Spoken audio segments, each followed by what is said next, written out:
આ કાર્યક્રમ દરમિયાન સુરતના ડેપ્યુટી કમિશનર ઓફ પોલીસ પન્ના મોમયા ખાસ ઉપસ્થિત રહ્યા હતા અને તેઓ પણ જનસેવામાં સક્રિયપણે જોડાયા હતા। તેમણે પોતાના હસ્તે ટ્રાફિક સિગ્નલો પર ઉભેલા વાહન ચાલકો, રાહદારીઓ અને ટ્રાફિક કર્મચારીઓને ઠંડી છાશ આપીને સૌનું મન જીતી લીધું હતું।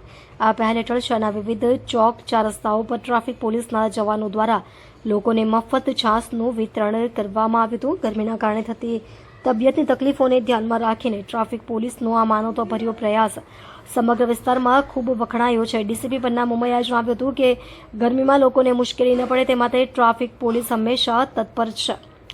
માત્ર ટ્રાફિક નિયમોનું પાલન કરાવવું જ નહીં, પરંતુ સમાજ માટે આવી સેવાકીય પ્રવૃત્તિઓ પણ અમારી જવાબદારી છે। તેમણે અન્ય પોલીસ સ્ટેશનોને પણ આવા કાર્યક્રમો હાથ ધરવા પ્રોત્સાહિત કર્યા હતા। વાહન ચાલકોએ પણ ટ્રાફિક પોલીસના પ્રયાસની પ્રશંસા કરતા જણાવ્યું કે આવી ગરમીમાં સિગ્નલ પર થોડીવાર ઊભા રહેવું પણ મુશ્કેલ બને છે, ત્યારે પોલીસ દ્વારા ઠંડી છાશ મળવી એ રાહત આપનારી ક્ષણ છે।